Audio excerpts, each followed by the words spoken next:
Bienvenue dans Nouvelle Époque, le podcast qui parie sur la philosophie pour mieux comprendre l'écologie. Aujourd'hui, je reçois Jeanne Burgard pour parler d'écoféminisme. Elle est professeure de philosophie et enseignante de yoga. Elle mène depuis 10 ans une recherche sur l'écoféminisme à travers des livres ainsi que des rencontres avec des collectifs qui tentent de donner corps aux idéaux écoféministes.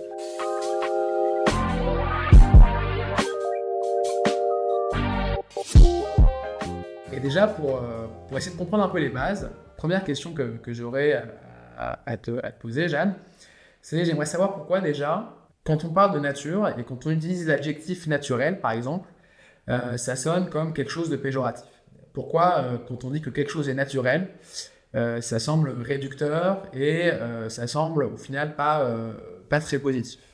Je ne suis pas sûre que ce soit toujours péjoratif. J'ai l'impression qu'en fait, il y a plutôt des connotations très différentes et assez contradictoires autour de cette idée de nature, mais qui en fait sont un peu les deux facettes d'une même médaille. C'est-à-dire que d'un côté, on peut avoir une image de la nature et du naturel comme quelque chose de pur, et quelque chose de grandiose, et aujourd'hui, en plus dans le contexte de crise écologique, quelque chose qu'il faudrait protéger, préserver.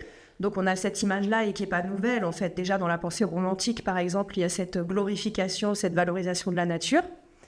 D'un autre côté, dans une lignée qui remonterait peut-être plutôt à la philosophie des Lumières, pour rester dans des pensées modernes, il y a une vision plutôt péjorative de la nature, comme tu le dis, parce que la nature est prise dans une forme de dualité ou de dualisme nature-culture. Et du côté de la nature, dans cette pensée-là, on range l'animalité, on oppose la nature à ce qui serait, ou le naturel à ce qui serait réellement humain, libre, conscient. Donc c'est une certaine construction de l'idée de nature. Et dans le cas de l'écoféminisme, c'est vrai que cette construction-là, elle a été importante parce que plus largement, le féminisme, et en particulier le féminisme français, a beaucoup hérité de cette notion-là de la nature et du naturel. Et c'est pour cette raison que les féministes françaises, dans la lignée de Simone de Beauvoir, ont insisté pour dire que la femme n'est pas naturelle, il n'y a pas de nature féminine, on ne naît pas femme, on le devient, puisque cette construction-là, très philosophie des Lumières de la notion de nature, revient à dire naturel pour dire animal, ou pour dire privé de liberté, privé de conscience, privé d'intelligence et de rationalité. Voilà. Mais donc il y a vraiment ces deux images-là de la nature qui jouent l'une contre l'autre. Ouais, donc en fait, effectivement, il y a une contradiction dans les termes. C'est à la fois extrêmement positif, il y a quelque chose de sublime qu'on rattache à tout ce qui est naturel et de majestueux. Donc on pense effectivement à la beauté de la montagne ou au caractère sauvage de certains animaux. Et à l'inverse, effectivement, c'est réducteur parce qu'effectivement, comme effectivement dans notre philosophie, on distingue ce qui est naturel de ce qui est culturel. Tout ce qui est culturel, au fond, c'est l'esprit, c'est la liberté, la connaissance. Et pourquoi, au fond, on en est venu à dire que, même si c'est une question un peu large que je vais te poser, mais pourquoi on dit que les hommes sont du côté de la culture et pourquoi ça s'est immiscé peut-être dans nos esprits, et si c'est le cas, pourquoi? Et on a rangé les femmes d'une certaine idée de la nature. Donc on range les femmes du côté d'une nature, du coup, du côté de la nature, avec une version de la nature qui est réductrice, en leur ôtant peut-être leur liberté, leur capacité à penser et à s'émanciper. Et de l'autre, on a attribué le versant positif de la culture aux hommes pour justement les flatter ou d'une certaine puissance à penser et à s'affirmer comme sujet libre. Alors, je vais répondre à ta question, mais après, je vais la nuancer. Donc, on peut commencer par abonder dans ton sens et dire que c'est vrai qu'il y a une certaine construction peut-être typique de l'Occident moderne qui revient à associer la femme et le féminin au côté naturel et l'homme et le masculin au côté culturel. Ce dualisme-là, il a été analysé par exemple par Simone de Beauvoir et on le voit à la fois sous des formes positives et négatives. Dans l'imaginaire, par exemple, si on prend Avatar, voilà, c'est pas un hasard que le personnage qui incarne la nature, l'harmonie avec la nature, un mode de vie entre guillemets primitif, soit un personnage féminin, donc Neytiri. Oui, c'est dans Avatar, c'est la femme qui identifie à la divinité, qui serait la planète, c'est ça? Oui, et c'est elle qui incarne, donc qui représente le peuple, une sorte de peuple amérindien complètement fantasmé. C'est une sorte de réécriture de Pocahontas, en fait. Oui, c'est un ce mix, film. ouais. Voilà. C'est Mais dans Pocahontas, c'est la même chose, c'est-à-dire personnage féminin qui incarne un mode de vie en harmonie avec la nature, et personnage masculin qui incarne une civilisation industrielle, hyper rationnelle, hyper technique. Donc ça peut être positif comme négatif, cette répartition. Mais c'est vrai qu'on remarque que c'est un fil rouge d'un certain nombre de constructions de notre imaginaire. C'est une construction clairement patriarcale. Alors, il y a plein d'hypothèses pour essayer de comprendre ce qui justifie ça, parce qu'au fond, c'est quand même très bizarre. En réalité, on voit bien que on est tous des mammifères, enfin, quel que soit notre sexe, on est tout autant naturel ou tout autant culturel. Oui, bien sûr. Voilà, il y a quelque chose de vraiment incongru dans cette répartition. Donc, il y a plein d'hypothèses pour essayer de justifier pourquoi on s'est imaginé que les femmes étaient plus naturelles ou proches de la nature ou sensibles ou dans le corps par opposition aux hommes, culture, rationalité. Ça pourrait être lié, par exemple, au fait que il est plus difficile pour une femme de camoufler sa naturalité et son statut de mammifère que pour un homme dans des épisodes du type la grossesse ou l'accouchement ou l'allaitement. C'est moins refoulable. Ok, moins maquiller sa nature. Voilà, Okay. Donc ça serait une hypothèse. De la même façon, on peut parfois évoquer le lien entre le cycle menstruel et le cycle lunaire, donc qui rattacherait de façon plus flagrante ou plus évidente les femmes au cosmos, au rythme naturel. Mais ça revient simplement à dire que les hommes ont davantage camouflé ça. Donc ça serait une explication de cette bizarre répartition. Après, il me semble qu'il faut aussi la nuancer, puisqu'il y a aussi une autre construction qui revient à l'inverse, à associer plutôt les hommes à la nature, au naturel, à l'animalité, et les femmes à la culture et à la civilisation. Et ça, on le voit, par exemple, pour rester dans le domaine du cinéma, dans Fight Club. Dans Fight Club, il y a vraiment l'idée que être un vrai bonhomme, reconquérir sa virilité, c'est vraiment reconquérir la pulsion naturelle, l'animalité. Ouais, Brad Pitt, il est violent, c'est-à-dire qu'il veut quitter la civilisation pour retrouver quelque chose de très grégaire, de très animal. Tout à fait. Et ça s'inscrit dans cette idée qu'au contraire, les femmes, le féminin et même une sorte de processus d'effémination reviendrait à se blottir dans le confort douillet de la culture et de la civilisation, et que ça serait plutôt le fait, donc c'est une pensée un peu réac, souvent qui va avec cette vision-là, et voilà, et si on élargit à d'autres cultures, en fait, la répartition genrée entre nature et culture, elle n'est pas du tout universelle. En anthropologie du genre, on voit qu'il y a beaucoup de sociétés qui associent les femmes à la culture, puisque c'est elles qui éduquent les enfants, qui sont dans le domaine de l'artisanat, du foyer, donc de la construction d'un univers socialisé, et les hommes qui seraient plutôt dans la chasse, la forêt, sont associés à la nature. Et en fait, ça se complique encore plus quand on comprend que les catégories même de nature et culture ne sont pas universelles, et les catégories même de masculin et féminin ne sont pas universelles. Donc il y a vraiment une grande pluralité dans les différentes représentations du monde. Et ça, l'anthropologie de la nature, par exemple, avec Philippe Descola, donc il montre que notre division nature-culture, et au fond aussi notre division masculin-féminin, c'est vraiment quelque chose de propre à l'Occident moderne. Et donc dans la pensée écoféministe, il y a l'idée justement de ne pas rester bloqué là-dessus, mais un peu de faire toute cette déconstruction que je viens d'esquisser. D'accord, donc en fait dans le projet écoféministe, ou en tout cas dans les réflexions, parce que je sais qu'il y a énormément il y a beaucoup de diversité dans ce mouvement-là et des pensées très différentes. L'idée, effectivement, c'est un peu de remettre sur carte, déconstruire effectivement cette opposition qu'on a beaucoup, nous, en Occident, entre nature et culture, avec effectivement toutes les dominations que ça peut engendrer, du coup, au détriment des femmes et de la nature.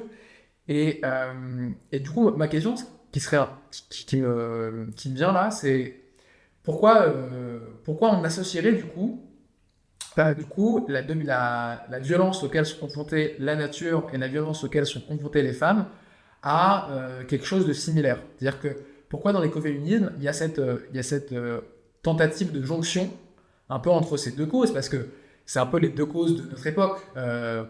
Après, il doit y avoir d'autres causes aussi, j'annule peut-être un peu, mais féminisme et nature en péril, c'est un peu les deux gros combats, parmi les deux plus gros combats les plus évidents auxquels on va faire face. Et pourquoi il y a ces tentatives de jonction? Pourquoi ça peut être stimulant de les réunir ensemble pour réfléchir, justement? Alors, déjà, comme tu viens de le dire, c'est deux combats majeurs de notre époque. Et donc, un des points de départ, en tout cas, pour comprendre cette jonction, c'est tout simplement un objectif politique. Ok. C'est-à-dire ce qu'on peut appeler la convergence des luttes, en fait.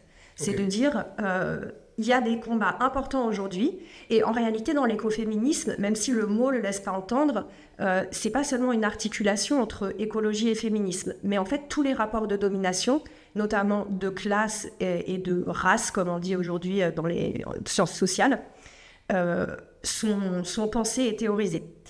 Donc déjà, il y a cette idée politique de trouver une sorte de lutte et de prisme théorique qui va permettre d'articuler des combats majeurs au lieu de les séparer, voire de les jouer l'un contre l'autre. Après, au-delà de l'objectif stratégique ou politique, il y a toute une justification théorique, enfin plein de justifications théoriques même. Carrément, ouais, voilà, c'est proliférant. Pour essayer de dire, bon, c'est pas simplement une stratégie, mais on a aussi des raisons de le faire. Et donc l'idée de l'écoféminisme, en fait, c'est que les différents rapports de domination, qu'ils soient entre des catégories humaines ou entre espèces, ou voilà, sur la nature, sont des phénomènes qui non seulement ont des ressemblances, mais aussi des rapports de causalité entre eux. Et la tentative de l'écoféminisme, c'est de comprendre comment ces rapports de domination s'imbriquent, se renforcent mutuellement, historiquement, économiquement, aussi dans nos imaginaires. Donc le postulat de l'écoféminisme, c'est que les différents rapports de domination sont pas séparés, mais ont des liens étroits. En fait, l'écoféminisme, c'est un féminisme intersectionnel. Donc, comme tous les féminismes intersectionnels, ils manipulent au minimum la sainte trinité genre, race, classe. Donc, avec l'idée que les rapports de domination de genre, de race et de classe sont des dimensions d'un même système qui sont entrelacées et qu'on ne peut pas les penser séparément. Donc, en tout cas, si on les pense séparément, on est à côté de la réalité sociale. Est-ce que c'est-à-dire qu'on ne voit qu'une partie, qu'un aspect d'un problème qui, en fond, a une dimension qui est globale et donc, du coup, on comprend pas entièrement la chose qu'on veut déconstruire, c'est ça? Complètement. Okay. Et ça veut dire aussi que on passe à côté du réel au sens où, par exemple, si on dit les femmes ou les hommes, en fait, ça ne veut rien dire. Oui. Parce que c'est des catégories d'une totale hétérogénéité en termes de classe sociale et en termes raciaux. Je garde juste ces trois termes, genre, race, classe. Okay. Et donc, entre une femme bourgeoise noire, une femme blanche pauvre, un homme noir pauvre, etc., je simplifie en gardant ces trois critères, mais en tout cas, voilà, il y a Oui, il y a on peut combiner plein de facteurs, race, classe, genre, qui donnent des matières à penser, des choses de manière différente. C'est-à-dire qu'on ne peut pas effectivement penser tous les hommes du même point de vue et toutes les femmes du même point de vue. Exactement. Et en fait, c'est super important parce que si on n'articule pas au moins ces trois catégories-là, on peut rajouter aussi la question de l'orientation sexuelle, la question du handicap. Oui, voilà, il y aurait plein de paramètres à ajouter, ou bien aussi ville, campagne, etc. Oui, en fait, tu peux complexifier, en fait.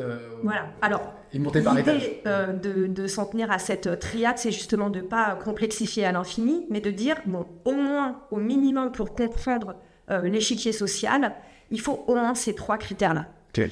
Et l'écoféminisme les reprend, donc comme tout féminisme intersectionnel, mais en ajoutant, ce qui en fait va un peu modifier la problématique, la question du rapport à la nature et la question du rapport de l'espèce humaine aux autres espèces. Donc c'est vraiment tout cet ensemble-là qui est pensé.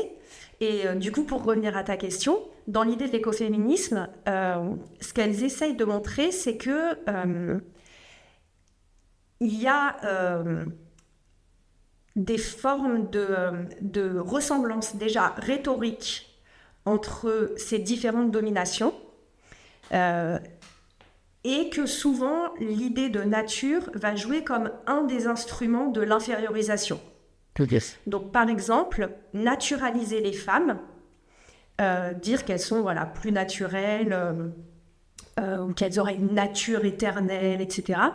C'est un outil d'infériorisation, de la même façon que ça a pu être utilisé comme un outil d'infériorisation au moment de la colonisation à l'égard des peuples colonisés. Oui, dire qu'ils ne sont pas dans la culture, ils sont juste dans la nature. Voilà, ils sont plus naturels, ils sont pas civilisés, ils ont le rythme dans la peau, voilà. Oui, tout un discours effectivement qui crée une distinction et qui peut du coup justifier un rapport de domination ou de prédation. Et donc elles analysent comment il y a cette rhétorique-là qui va créer de l'autre. Donc cet autre pouvant être le noir, le juif, la femme, par opposition au sujet avec un S majuscule qui se pense comme universel mais qui en réalité implicitement est particulier. Oui, il est spécifique en réalité. Tout à fait. Et donc déjà, c'est une des raisons de penser ensemble ces différents phénomènes, en montrant comment il y a cette mécanique de naturalisation qui sert à créer de l'autre et de l'inférieur au sein de la diversité des humains. Et ce qu'elle montre aussi, c'est qu'il y a tout un ensemble de termes qu'on peut utiliser aussi bien pour désigner la condition sociale des femmes ou autres catégories sociales dominées, et le sort fait à la nature. Et donc, ça recoupe les termes, par exemple, de domination, exploitation, objectivation, réification. Et donc, ça, c'est tout ce qui relève de l'analyse des analogies. Oui, voilà, on fait une analogie qui semble être très efficace, en tout cas, pour comprendre un peu la réalité des choses, entre la souffrance, en tout cas la domination de la nature et la domination des femmes. C'est que l'analogie, elle est très parlante. Objectivisation, prédation, exploitation. C'est très tentant en tout cas de faire l'analogie et ça aide en fait notre esprit, j'ai l'impression, s'abreuve assez facilement à cette analogie là. Oui, alors en tout cas, voilà, je ne sais pas si elle est vraie cette analogie, mais elle est heuristique, c'est-à-dire elle révèle des choses et elle met en évidence des choses que sinon on ne voit pas vraiment. Et au-delà de l'analogie, ce qu'on cherchait à faire, en particulier les philosophes écoféministes, c'est à dire, en fait, c'est pas qu'une analogie, c'est aussi un rapport de causalité. Donc là, c'est un petit peu compliqué à justifier. Donc je ne sais pas si je vais développer, mais l'idée, c'est de montrer que on peut le prendre dans les deux sens. Si je prends juste domination sur les femmes et domination sur la nature. Donc certaines théoriciennes vont essayer de montrer que historiquement, voire préhistoriquement, par exemple, la domination masculine a été la matrice de toute forme de domination et a induit un certain rapport dominateur à la nature et un certain rapport prédateur à la nature. Ce serait la matrice de l'esclavage, l'esclavage étant lui-même une condition de possibilité de surexploitation de la nature. Ou on peut prendre les choses à l'inverse, donc d'autres théoriciennes prennent les choses à l'inverse, en disant, en fait, c'est plutôt l'obsession humaine de se distinguer de la nature, de l'animal, qui a été la matrice créant une binarité qu'on va reproduire au sein de l'espèce humaine entre hommes et femmes. Ok, d'accord. Et donc le mépris de la nature serait la source de la misogynie. Donc dit comme ça, ça paraît un peu à l'emporte-pièce. Ouais, mais en même temps, on voit quand même... j'imagine que derrière ça, il y a énormément de travail, de recherche qu'ils ont fait, mais c'est assez parlant quand même. En tout cas, c'est stimulant. Comme je disais tout à l'heure, c'est très stimulant. Et c'est vrai qu'en fait, l'idée, c'est de dire... Mais alors, du coup, ce qui serait intéressant, c'est de se dire, mais du coup, si effectivement on voit que la naturalisation des femmes, elle a ce penchant négatif, mais que dans l'écoféminisme, du coup, il y a aussi un peu cette reprise en main aussi, et cette réappropriation du terme de nature, pour lui faire dire autre chose. et aussi lui faire dire quelque chose de très positif, comme on disait au début de l'interview, mais qui est de dire, au fond, les qualités naturelles qu'on pourrait du coup imputer aux femmes, ou plutôt suggérer qu'elles ont, sont aussi vecteurs d'alternatives, d'émancipation, de liberté, de puissance. Et ce serait aussi du coup intéressant de revisiter et de redécouvrir cette force-là qu'on pourrait identifier, cette force qu'on identifierait qui se trouve dans la nature et aussi bien chez les femmes. Est-ce que, quand je dis ça, je dis un truc qui n'a aucun sens, ou est-ce que je dis quand même quelque chose qui est en lien avec le projet écoféministe? C'est une certaine version de l'écoféminisme, Okay. mais c'est pas la version majoritaire. Déjà, par exemple, tu as parlé de qualité naturelle des femmes. Okay. En fait, la plupart des écoféministes, elles sont pas du tout naturalistes ou essentialistes, c'est-à-dire elles ne considèrent pas qu'il y ait particulièrement des qualités naturelles spécifiquement féminines ou spécifiquement masculines. En tout cas, vraiment, elles déconstruisent cette idée-là, elles la questionnent. Et voilà, la plupart d'entre elles sont constructivistes en expliquant qu'en fait, la féminité comme la virilité et les différentes déclinaisons de ces genres sont des constructions sociales et culturelles, éducatives, dont elles étudient comment ça se passe dans différentes sociétés. Donc il n'y a pas la revendication de qualité naturelle féminine. En revanche, ce qui est vrai, c'est qu'elles refusent de jeter le bébé avec l'eau du bain. C'est-à-dire, en fait, il y a un texte d'une philosophe écoféministe américaine qui s'appelle Greta Garde, que je trouve hyper clair sur cette question-là. Elle dit... Les écoféministes, comme en fait plein d'autres féministes, ont capté que la naturalisation des femmes est un des ressorts de leur infériorisation et de leur oppression. À partir de ce constat, il y a plusieurs voies qui s'offrent. Première voie, la voie Simone de Beauvoir, en gros, c'est-à-dire nier cette association et dire « Ah non, pas du tout, en fait les femmes sont pas du tout naturelles », pas du tout plus naturelles que les hommes. Elles sont tout aussi rationnelles, culturelles, capables de projet et de transcendance que les hommes. Donc ça, c'est une certaine voie, qui est une voie de... La voie classique du féminisme.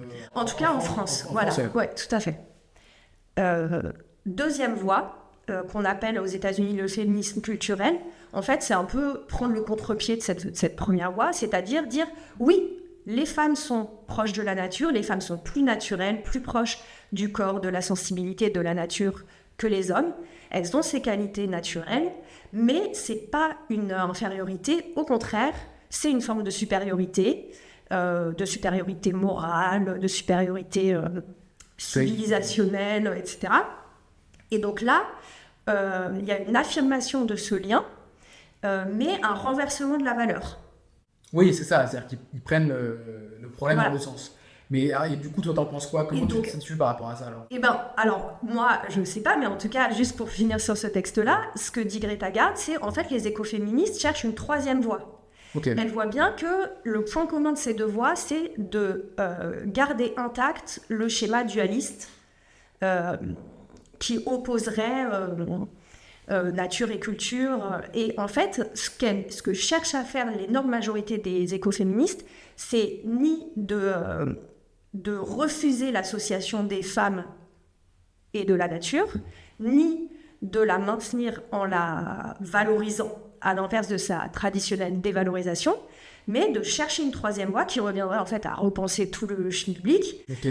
Qui est encore plus ambitieuse, on va dire. Voilà, et c'est ça en fait qui fait que l'écoféminisme est vachement complexe philosophiquement et que du coup quand on cherche à le réduire à des slogans politiques, alors ça a une certaine efficacité militante et tout, mais en fait on passe complètement à côté de la complexité de cette pensée, parce que dans leur idée c'est revendiquer la naturalité des femmes, mais aussi et surtout revendiquer la naturalité de tous les humains. En fait, simplement rappeler que nous sommes tous des êtres naturels, quel que soit notre sexe, et ça revient aussi à repenser l'idée de la nature, et en fait à complètement faire exploser tout schéma binaire.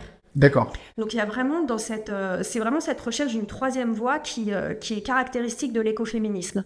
Donc c'est un projet effectivement très ambitieux et qui est à la hauteur en fait de la complexité du problème, parce que effectivement si on naturalise, on tombe dans la réduction, dans l'essentialisation. Si on fait que de la culture eh bien, si on fait que des femmes et des hommes, des êtres de culture, on voit qu'on prend le risque aussi d'oublier qu'on a une dimension naturelle et donc du coup, cet oubli fait du mal justement à notre environnement naturel. Et donc du coup, comme tu dis, troisième voie, plus ambitieuse, mais du coup à hauteur du problème qui est posé par crise climatique d'un côté et crise et domination des femmes de l'autre. Et donc, du coup, c'est ça qui est intéressant, mais c'est vrai que c'est un magma de complexité. Juste peut-être si je peux donner 2 termes qui aident un tout petit peu à se repérer dans cette complexité. Alors, ils viennent d'une philosophe qu'on n'associe pas souvent à l'écoféminisme, mais qui en fait a été assez proche pendant un certain temps, qui est Donna Haraway. Ouais, très connue. Voilà. Philosophe de référence hyper importante pour la philosophie du XXIe siècle. Exactement. En fait, Donna Haraway, c'est une grande créatrice de mots et de concepts. Ouais. Et elle, justement, dès le début, sa tentative, c'est de fabriquer des mots qui se situent immédiatement au-delà de la dualité homme-femme ou nature et culture. Et donc, par exemple, son texte le plus connu s'appelle le Manifeste Cyborg. Et le terme cyborg, il est composé de cyber, donc technique, voire électronique, et organisme.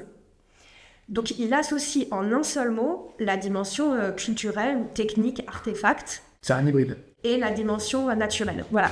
Et ce qu'elle dit, alors bon, la formule est un peu technique, mais voilà, elle dit le cyborg est notre ontologie, il définit notre politique. Donc traduit plus simplement, notre ontologie, c'est-à-dire en fait la nature même de ce qui est, la structure même du réel, est cyborg, c'est-à-dire tout est composé de nature et de culture. Ouais, tout est mélangé, tout est mixé, voilà. Tout est impur en réalité. Exactement. Okay. Voilà, si je prends la table qui est entre nous, à la fois elle est naturelle puisque c'est du bois, et à la fois c'est un artefact humain qui a supposé toutes sortes d'interventions techniques. Si je prends mes cheveux, ils poussent naturellement, ils sont organiques, ils font partie de mon corps et en même temps je les ai coupés. Donc il y a aussi une intervention technique. Oui, bien sûr, c'est les deux en fait. Voilà, donc à différents degrés, tout est cyborg. Donc l'autre terme qu'elle utilise, c'est nature culturelle en un seul mot. Et en fait, c'est un peu. Donc le problème, c'est que nos langues, elles sont faites de façon assez dualiste, quoi. Donc on est obligé de fabriquer ces néologismes pour dire quelque chose qui en fait est du bon sens. Oui, en fait, ça fait partie de la réalité, sauf que nous on l'a coupé en deux. Et du coup, à chaque fois qu'on a un débat, on est là, ah oui, mais il y a la nature, ah oui, mais il y a la culture, et on est là, ah non, mais il y a des cultures, de nature. Et là, effectivement, ces termes-là, ils peuvent paraître bizarres, mais ils contractent deux idées qui existent et qui les fait, du coup, elles font coexister beaucoup deux idées qui sont utiles et réelles. Et elle fait la même chose aussi pour le masculin et le féminin, ou les hommes et les femmes. Donc en fait, il faudrait... on ne peut pas inventer complètement. Il y a eu des tentatives féministes pour inventer une langue complètement nouvelle, pour dire cette pensée nouvelle qui ne tombe pas dans les pièges binaires habituels. Mais voilà, donc cette recherche d'une troisième voie, c'est cette optique-là, en fait, chercher à dépasser les identités fracturées, divisées, qui composent habituellement le monde tel qu'on le voit dans l'optique dominante. Ok. Hyper. Enfin, c'est vrai que ça clarifie quand même, je trouve, pas mal les choses, les termes que tu as employés de Haraway, de cyborg. Je trouve que c'est de nature culture qui est contractée en même temps. Je trouve que c'est assez pratique pour penser, et je trouve que ça, franchement, c'est assez utile à la compréhension. En tout cas, moi, ça m'aide à y voir un peu plus clair déjà. Du coup, on voit bien que là, quand tu abordes la théorie de l'écoféminisme, que c'est extrêmement du coup varié, divers, et que c'est très fort d'un point de vue philosophique. C'est-à-dire que les difficultés théoriques à surmonter, elles demandent énormément d'efforts, de réflexion, de pensée. Et donc c'est un travail qui est fait du coup par beaucoup de philosophes actuellement et durant les dernières décennies. Et l'idée aussi, c'est pour nous qui sommes du coup dans la vie pratique, enfoncés aussi dans la crise climatique, et les femmes qui sont enfoncées dans des rapports de domination au quotidien. D'un point de vue pratique aussi, c'est intéressant de tester aussi ces théories qu'on est en train que vous êtes en train de forger.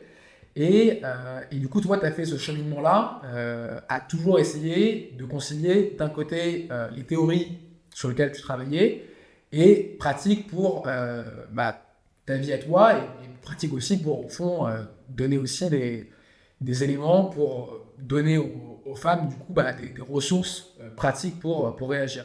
Donc du coup, tu es allé t'as visité pas mal de communautés écoféministes en France et en Inde. Tu as passé aussi beaucoup de temps en Inde. Est-ce que tu peux peut-être nous expliquer qu'est-ce qui a impulsé ton départ en Inde? Qu'est-ce que tu attendais de découvrir là-bas? Voilà, comment tout ça s'est fait d'un point de vue philosophique, j'entends bien sûr. Ouais. En fait, d'un point de vue philosophique, finalement, le cheminement que j'ai fait, il est un peu à rebrousse-poil du cheminement historique de l'écoféminisme, même si j'ai mis longtemps à me rendre compte. C'est-à-dire que moi, quand j'ai commencé à travailler sur ce sujet, les questions que je me posais, c'est les questions que tu m'as posées, c'est-à-dire des questions philosophiques. Je suis arrivée avec cette approche essentiellement philosophique. Et donc, ma question a été de savoir comment des théories pouvaient s'appliquer en pratique. Et en fait, c'était une façon complètement à l'envers de poser le problème, puisque ce que j'ai fini par comprendre, mais je pense qu'en tant que philosophe, en fait, ça m'a pris plus longtemps que pour quelqu'un de plus normal de comprendre ça, c'est que le cheminement des idées écoféministes avait fait l'inverse historiquement. C'est-à-dire que c'est avant tout des mouvements militants, à la fin des années 70 et dans les années 80, donc vraiment des collectifs d'activistes sur le terrain, dans telle lutte locale, plein d'endroits du monde, qui, en luttant, en se mobilisant, évidemment, discutent, essayent d'analyser la situation, de comprendre ce qui se passe, et donc créent du concept, et créent de la théorie.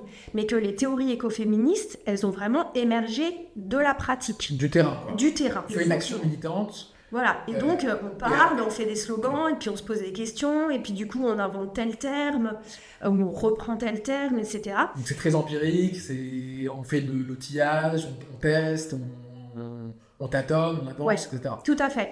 Et il y a une sociologue écoféministe allemande, Maria Mies, qui dit en fait les concepts écoféministes, c'est des struggle concepts, donc des concepts de lutte, c'est des outils de lutte en fait, d'emblée. Et c'est après coup, dans les années 90, que des théoriciennes, et notamment des philosophes, s'intéressent à l'écoféminisme et donc sophistiquent sur le plan théorique ces idées-là et les rendent plus abstraites. Mais en réalité, du coup, en allant sur le terrain, finalement, ce que j'ai fait, c'était simplement remonter à la source et retrouver le statut réel de ces théories qui, en fait, ne sont pas faites pour faire triper des philosophes. Oui, c'est pas ça le projet à la base. D'accord. Même si ça marche un peu, il faut l'avouer. Mais qui sont faites pour donner des outils d'analyse et donner des outils efficaces pour agir, pour lutter, pour se donner de la force. Pour libérer aussi les victimes d'oppression au quotidien, quoi. Je ne sais pas si on peut dire vraiment victimes, parce que c'est des femmes qui, justement, passent à l'action, s'organisent. Donc mais moi dans mon cas j'ai commencé par la réflexion philosophique et du coup c'est dans un deuxième temps que je me suis aperçue que j'avais lu des dizaines de bouquins sur l'écoféminisme, essayé de comprendre les théories, etc. Et puis je me suis aperçue que j'étais à côté de la plaque en fait en restant dans cette démarche-là. Et que puisque l'objectif de ces théories n'était pas d'être exacte, brillante, abstraitement parfaite, mais d'être des outils efficaces d'action, il fallait voir en pratique ce que ça produisait comme effet. Et donc, j'ai choisi plusieurs endroits où aller, et notamment dans le cas de l'Inde, j'ai choisi d'aller carrément chez celle qu'on appelle la rockstar de l'écoféminisme, donc Vandana Shiva, qui est une philosophe et activiste indienne, elle est dans plein de documentaires en France. Souvent, on la connaît parce que visuellement, elle se repère dans les documentaires à destination du public occidental. Elle a toujours un sari, donc le costume. Elle nous fait un peu rêver, quoi. Un énorme bindi, donc le gros point entre les sourcils. Voilà. Et en plus, effectivement, elle fait rêver aussi parce qu'elle a un discours très fort. Elle est très charismatique. Et elle se présente un peu comme la figure de proue de l'écoféminisme. Je l'avais vue dans beaucoup de documentaires, j'avais lu ses bouquins, et donc j'avais envie d'aller voir sur place dans son ONG comment les théories très radicales qu'elle défend sont mises en pratique dans le travail que son ONG mène avec différents villages et communautés paysannes, puisque elle, ses grands chevaux de bataille, c'est la lutte contre l'industrialisation de l'agriculture, contre le brevetage des semences, contre l'utilisation de pesticides, et elle cherche un retour ou un maintien d'une petite agriculture paysanne traditionnelle avec un échange gratuit de semences, une absence d'intrants chimiques, etc. Et je croyais aussi avec des considérations de justice sociale, justice de genre, etc. Donc j'ai passé un moment dans son ONG et dans une autre ONG féministe avec un volet écolo, agriculture bio au nord de l'Inde, pour essayer de voir la mise à l'épreuve de la théorie dans la pratique. Ok. Et du coup, au quotidien, tu faisais partie de la communauté. Et donc, du coup, tu avais une fonction, j'imagine, dans la communauté, tu t'exerçais une activité. Et toi, tu étais un peu là en enquêtrice, c'est-à-dire que tu essayais de prélever un peu sur le terrain et voir si est-ce que la pratique correspondait à la théorie que tu avais vue, que tu avais étudiée dans les livres et que tu commençais toi aussi à élaborer en propre. Comment ça s'est passé cette articulation-là? Est-ce que tu as été déçu ou est-ce que tu as été surprise agréablement? Ou est-ce qu'au final, c'est pas vraiment la question? Est-ce que tu n'as pas juste au final compris davantage et du coup, tu as continué à avancer dans ta conception de l'écoféminisme et de son utilité?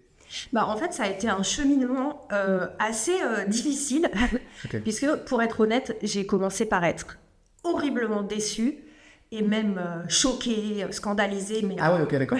Parce qu'en fait, quotidiennement, je constatais des décalages et des contradictions énormes entre les théories dont je m'étais gorgée et même franchement avec lesquelles je m'étais monté la tête, parce que c'est une pensée qui est très radicale et qui a un pouvoir de séduction assez fort, et qui peut se livrer à des sortes de concours de radicalité dans les textes. Et donc, moi, j'étais partie vraiment avec une vision ultra puriste, des grands principes très idéalistes sur comment devait fonctionner une communauté écoféministe. Et sur place, tous les jours, je voyais que ça ne marchait pas comme ça, qu'il y avait des inégalités entre les hommes et les femmes au sein de l'ONG, qu'il y avait... Alors, je faisais un petit peu la fouine, donc à force, j'ai capté qu'il y avait aussi des hiérarchies, des différences de salaire, et que ça correspondait à des hiérarchies de caste. Donc en fait, je voyais plein de choses contradictoires, de la même façon dans l'usage des nouvelles technologies de communication. Ça me paraissait en contradiction avec la condamnation théorique qu'en fait Vandana Shiva. Donc au début, je faisais un peu l'idéaliste outré, que la réalité ne corresponde pas à ces grands principes. Notamment parce que c'était pas que mes principes, mais ceux professés par Vandana Shiva elle-même. Et en fait, au fur et à mesure, j'ai été vraiment obligée de mettre de l'eau dans mon vin. Et heureusement, j'y ai été largement aidée par le fait qu'il y a plein de liens et d'amitiés qui se sont noués sur place, et qu'à force de discuter avec les gens qui travaillent là-bas, j'ai été amenée complètement à changer mes questions et à inverser le prisme. Et en fait, à voir que s'il y avait des contradictions entre la théorie et la pratique, c'était peut-être pas que la pratique était nulle. Pas à la hauteur. Voilà, pas à la hauteur, que c'était des compromissions scandaleuses. Mais peut-être que la théorie était trop... en tout cas, cartographier un territoire utopiste qui, par définition, n'est pas celui du réel. Et en fait, je me suis rendu compte, donc ça m'a amené vraiment à changer mes questions. Et je me souviens, par exemple, d'entretiens avec... certains membres de l'ONG, notamment un des tout premiers membres de l'ONG, qui était vraiment un homme d'action, quoi. Lui, c'est vraiment le premier associé de Vandana Shiva. Il s'appelle Negi. Et contrairement à Vandana Shiva, qui est vraiment une sorte de machine théorique et conceptuelle, lui, c'est un homme de terrain. Et c'était hyper intéressant parce qu'en fait, je m'apercevais que les questions qui se posaient étaient beaucoup plus subtiles pour agir. Il me disait, Par exemple, les jeunes aujourd'hui, ils veulent pas être paysans. Puis d'ailleurs, leurs parents paysans ne veulent pas qu'ils soient paysans. Ils veulent qu'ils fassent un métier moderne, entre Oui, guillemets. qu'ils soient ingénieurs informaticiens, peut-être. Voilà, c'est tout comme à ça, fait. quoi. Et puis, on rencontre des problèmes avec les singes. Les singes envahissent les cultures. Enfin, plein de choses auxquelles, en fait, on pense pas quand on réfléchit théoriquement. Oui, en fait, les animaux peuvent être un peu relous parfois, ou enfin, un truc comme ça, quoi. Voilà, donc en fait, des problèmes qui surgissent du terrain et auxquels, dans l'action, on doit faire face.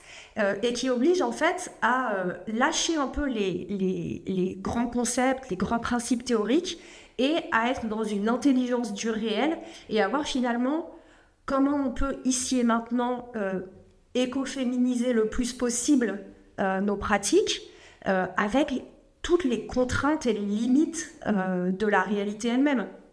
Et le fait qu'on est obligé de faire énormément de compromis simplement pour pouvoir agir. Il y a plusieurs fois où je pensais aux mains sales de Sartre. En fait, voilà, si on veut agir dans le réel, il faut se salir les mains. Si je veux rester pur et propre, je fais rien. Oui, c'est ça qui est pas évident, en fait, parce que c'est vrai que tant qu'on reste dans le domaine des idées, effectivement, on a pour nous cette pureté de nos convictions. Et à la fois, c'est agréable parce qu'effectivement, on a le sentiment de ne pas faire de compromis. Et parfois, on n'a pas envie de faire de compromis parce que le réel, il n'est pas à la hauteur de nos espérances. Et surtout, il est très déceptif et très violent, très cruel.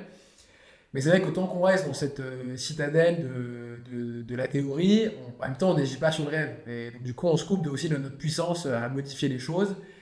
Et c'est aussi là qu'on se rend compte que notre puissance d'agir, elle est plus restreinte qu'effectivement que la théorie peut nous laisser juger, mais elle existe, mais de manière très impure, en faisant des compromis.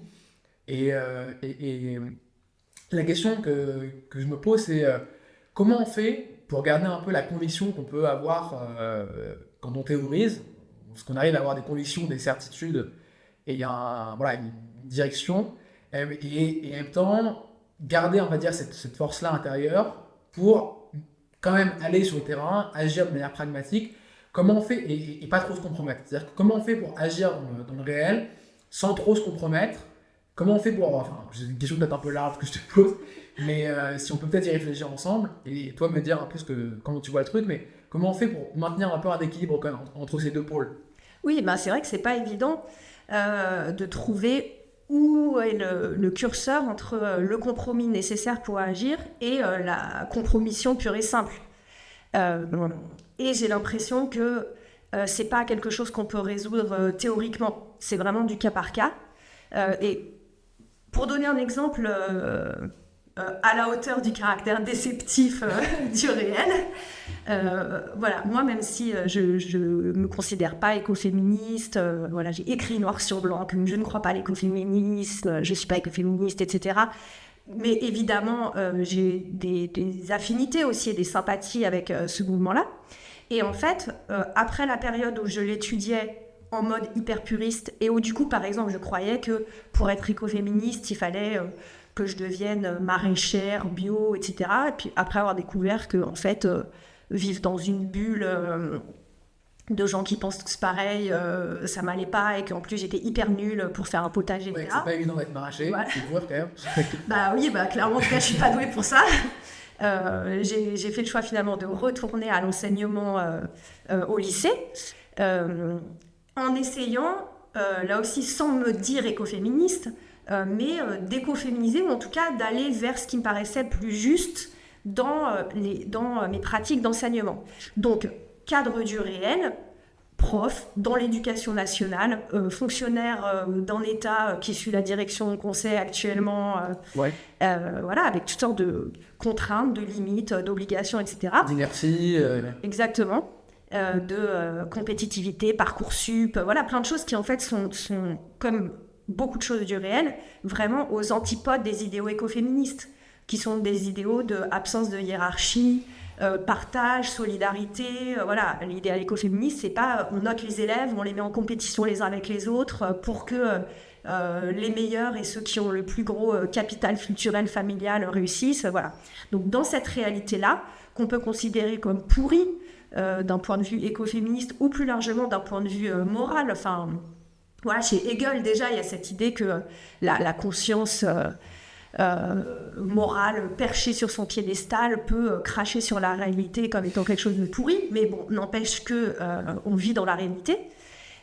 Et donc du coup là, ma question c'était comment en étant là, je réussis à transformer mes pratiques d'enseignement d'une façon qui me semble la plus juste possible. Donc dans la manière d'évaluer, dans la manière de faire travailler les élèves, dans la manière de noter ou de ne pas noter, dans les textes qu'on étudie, dans la manière de réussir à contrecarrer les effets de reproduction sociale et d'élitisme héréditaire qui se reproduisent au sein de l'institution.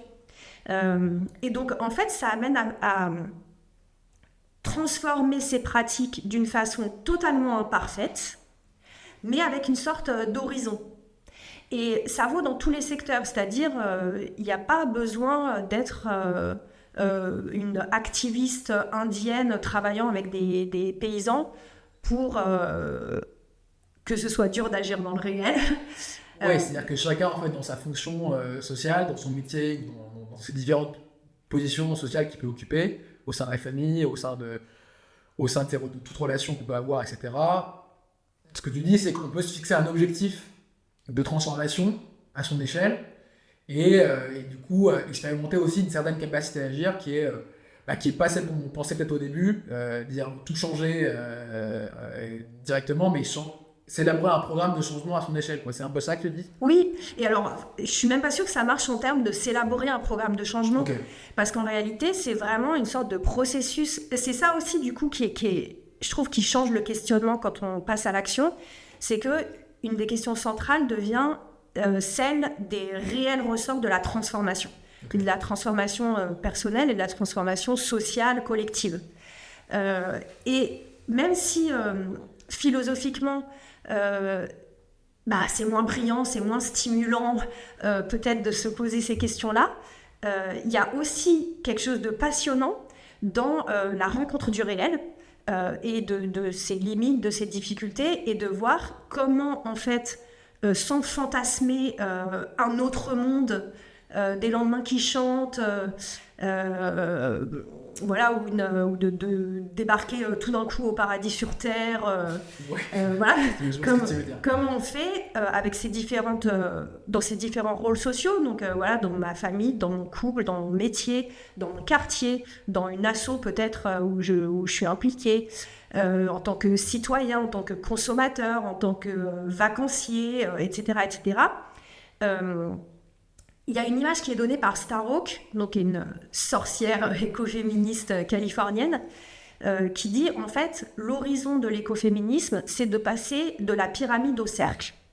Donc son analyse, c'est simplificateur, hein, mais c'est de dire en fait notre société est structurée comme une pyramide, donc tout est fondé sur des rapports hiérarchiques, que ça soit un État, un organigramme d'entreprise, une école ou une classe, parfois une famille, une armée, tout est une sorte de structure pyramidale avec, on dit le chef d'État, le chef d'établissement, ou on dit mon chef dans mon poste, une entreprise. Plus ça, on dit en entreprise, parfois donc, plus 2, plus 3, etc.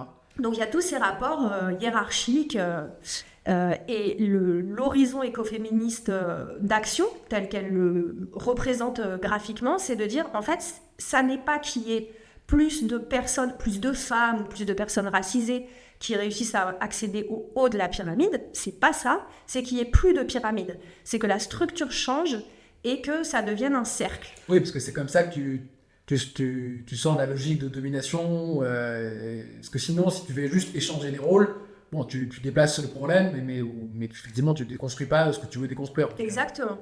Et du coup, voilà, c'est cette image un peu qui peut servir de ligne de mire, de prendre conscience déjà à quel point, en fait, nos rapports avec les autres, à la fois intimes, professionnels, économiques, sont pyramidaux, et qu'en fait, on n'est pas des oies blanches... mais qu'en fait, on participe à ces rapports de domination-là et d'essayer de trouver comment on peut changer au quotidien nos pratiques de consommation, nos pratiques professionnelles, nos pratiques de loisirs, etc., pour aller vers quelque chose de plus circulaire ou horizontal, donc avec les différentes dimensions que j'ai évoquées, c'est-à-dire à la fois en termes écologiques, féministes ou de rapport de classe, etc. Et bien sûr, ça n'implique pas que la solution soit individuelle. On pourrait entendre que je dis ça, c'est pas du tout ça. L'idée, c'est que la structure, c'est évidemment un problème collectif, global, mais que c'est à tous les niveaux que ça se joue. Oui, je pense que c'est important de le rappeler et essayer de le comprendre, mais effectivement, individuellement, on essaye chacun à mesure de nos possibilités de produire du changement. Mais effectivement, elle ne nous impose pas personnellement à chacun de changer à nous seuls une structure, un système qui repose sur des choses qui nous dépassent en tant qu'individu. Donc, toujours essayer d'avoir en tête de faire cohabiter ces deux idées. Oui, j'ai une certaine puissance d'agir, mais j'ai certainement pas la puissance de tout changer à moi tout seul, quoi. Ça, c'est... Oui, tout à fait. Et quand Starhawk parle de ce qu'elle appelle le pouvoir du dedans, qu'elle oppose au pouvoir sur, donc le pouvoir sur, c'est le pouvoir qui s'exerce sur d'autres personnes, la domination. Et ce qu'elle appelle le pouvoir du dedans, c'est justement cette reconquête de la puissance d'agir et de la puissance de créer. Et elle dit bien que le pouvoir du dedans, il nous vient de l'énergie collective. Alors, dans son optique, c'est aussi carrément de l'énergie cosmique, etc. Mais pourquoi pas, ouais. Mais de toute façon, c'est vrai. Hein, si je suis vivante et si je respire, c'est bien qu'à chaque seconde, je capte l'énergie cosmique. Ou, voilà, il y a quelque chose de spirituel. Les flux de particules naturelles. Il y a un truc là-dedans. Voilà. Mais même très matériellement. Enfin, voilà, l'oxygène, le CO2, etc. Bon, bref. Donc, il n'y a pas du tout l'idée de faire reposer sur l'individu toute la charge de la transformation. Et en fait, dans l'optique écoféministe, il y a toujours le désir de passer d'une logique du ou bien à une logique du et. Donc, c'est ni t'es soit masculin, soit féminin, soit nature, soit culture. On sort de ces ou bien, ou là encore, action individuelle ou action collective. Donc, il y a le refus d'opposer et de dire, en fait, c'est naturel et culturel, masculin et féminin, action individuelle et action collective. Et c'est toujours ces articulations qui leur importent davantage que les manières d'opposer qui, finalement, nous rendent très impuissants. Ouais, donc, on essaye, dans la perspective écoféminisme, on essaye de repenser le lien, en fait, entre les individus et les choses, en fait. On essaye à chaque fois. Donc, quand on dit « et », ça veut dire c'est lié aussi, c'est lié deux propositions, deux êtres, deux choses, et c'est pas les disjoindre, les séparer. Et effectivement, je trouve que c'est assez, ça fait du bien tout simplement déjà de se le dire, et je trouve que c'est assez important. Est-ce que tu as alors deux choses. Déjà, est-ce que tu as des satisfactions, toi, dans ton quotidien, ou des satisfactions de petites victoires, si vous voulez, si tu veux, sur... Ok, là j'ai une satisfaction sur ma puissance d'agir à moi, par exemple, je sais pas, avec des élèves ou dans le cadre de tes écrits, etc. Où tu te dis, voilà, là c'est une satisfaction, c'est une victoire pour faire avancer à mon échelle, à l'échelle de ma puissance, ce que je vais faire avancer. Bah, bizarrement, oui. Enfin, je dis bizarrement. Non, je dis bizarrement parce que c'est vrai qu'en fait, j'ai plutôt tendance à être... plutôt pessimiste. Par exemple, quand on me demande est-ce que les écoféministes vont changer le monde, etc. Bon, moi, je ne crois pas du tout à ce genre de scénario. Voilà, je vois bien quelles sont les forces en présence, etc. Mais justement, j'ai l'impression que quelque chose que m'a appris l'écoféminisme, c'est qu'il n'y a pas besoin d'être optimiste ou d'avoir de l'espoir pour trouver de l'énergie. Et par exemple, alors avec mes élèves, j'ai sans arrêt des satisfactions parce que plus je les adore, mais un exemple là qui me vient en tête, c'est que donc, mon deuxième bouquin, qui est un roman graphique que j'ai fait avec une dessinatrice, Aurore Chapon, donc, s'appelle Resisters, quelque chose qui me surprend et qui me réjouit beaucoup, c'est qu'en fait, ça arrive régulièrement qu'on ait des retours de personnes pour qui ce bouquin a changé leur vie, mais changé leur vie au sens concret, c'est-à-dire opérer était le déclic qui les a fait déménager, créer une association, créer un potager partagé,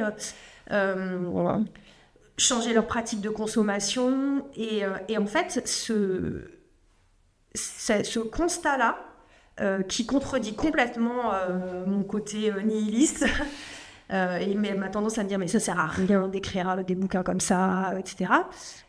Ça montre que quand même il y a en fait une forme de puissance dans cette transmission. Et évidemment, je ne vais pas changer le monde à moi toute seule, et tant mieux en fait. Oui, tant mieux, parce que Sinon je ne dis pas à quoi ça ressemblerait. Mais oui, et c'est justement un des éléments de ce bouquin, c'est qu'il est à la fois assez dark. Il y a plein de gens qui le trouvent assez angoissant. On ne peut pas dire que je présente un truc bisounours, c'est optimiste, etc. Et que pourtant, je remarque qu'il donne une forme d'énergie d'action.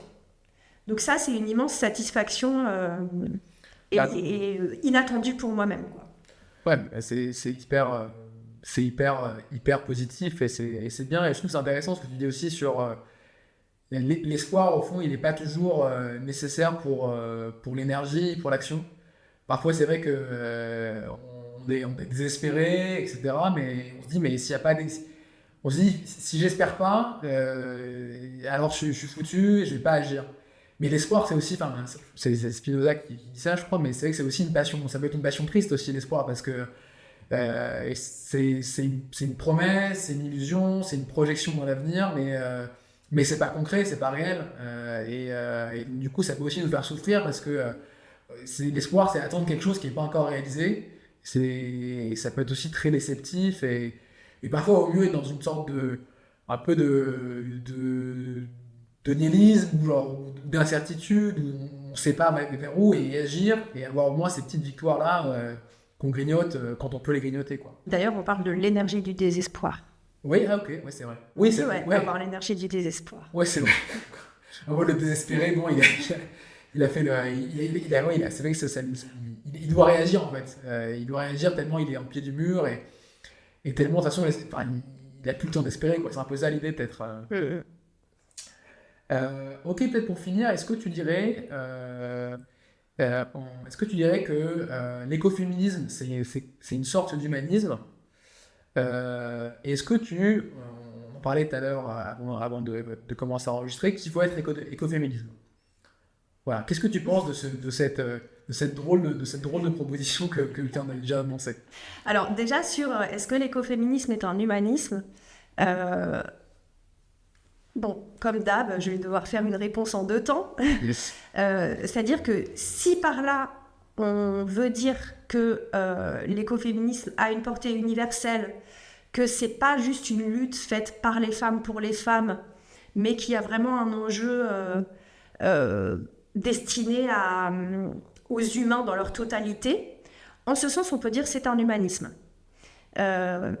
Et les écoféministes ont beaucoup réfléchi au rôle des hommes, à l'importance des hommes, à leur inclusion dans le mouvement écoféministe, la société écoféministe.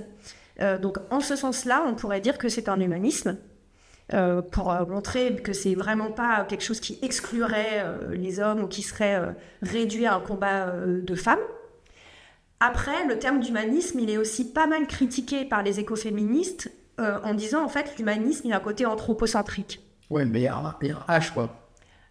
Il y a un H, il y a l'idée que c'est, traditionnellement, on va dire, l'humain au centre du cosmos. Ouais. Alors que leur idée, c'est il serait vraiment temps de virer l'humain du centre du cosmos, de se rappeler qu'en fait, le cosmos, on est à sa marge, on le partage avec plein d'autres espèces, et que il est temps, en fait, d'abolir cette vision-là.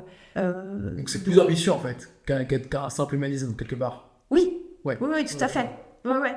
Et il y a vraiment cette critique qui vient de l'écologie,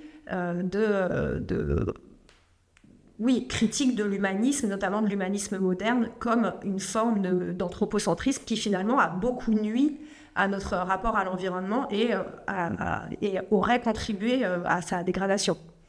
Voilà, donc oui et non. Oui, non, voilà, tout dépend en quel sens on prend le terme, voilà, c'est ça.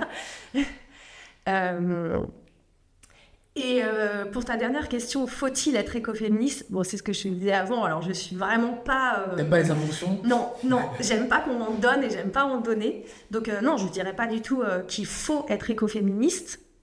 Ce que je pourrais dire en revanche, et peut-être ce serait quand même une sorte de il faut, Il est un peu divisé. c'est que ce que j'observe en ce moment, c'est que dans le débat public ou dans les médias, etc., on parle de plus en plus d'écoféminisme et de termes écoféministes, mais des fois avec une grosse méconnaissance de ce dont il s'agit, et donc avec plein de préjugés ou des simplifications qui sont abusives et qui en font en fait quelque chose d'un peu idiot. Et donc mon il faut serait, si on veut parler d'écoféminisme, il faut vraiment s'intéresser à ce que c'est. Il faut lire les textes, il faut y réfléchir et essayer vraiment de comprendre avant de juger. Parce que j'ai l'impression qu'un des plus gros torts qui est fait actuellement à l'écoféminisme, c'est une sorte de... soit d'usage complètement idiot où on le réduit à 3 pauvres slogans. Ouais, un peu de marketing, quoi. Exactement, voilà, ou des trucs du genre les hommes dominent la nature comme ils dominent les femmes. Bon, bah, si c'est ça l'écoféminisme, c'est complètement débile. Et heureusement, ce n'est pas ça. Et donc, pour la même raison, on va facilement le critiquer ou rien qu'en entendant le mot écoféminisme, tiquer et se moquer, etc. Alors, on a tout à fait le droit de pas adhérer à ces idées. Voilà, je répète que moi aussi, je vois certaines limites et un certain recul. Mais il me semble que donc ça sera il faut de philosophe ou de prof de philo.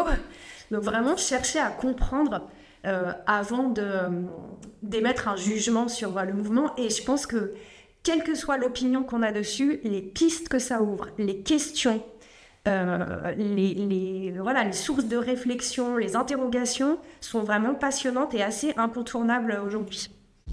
Merci beaucoup d'avoir écouté ce nouvel épisode de Nouvelle Époque. S'il vous a plu, n'hésitez pas à mettre un avis sur votre plateforme d'écoute. Et je vous dis à bientôt pour le prochain épisode.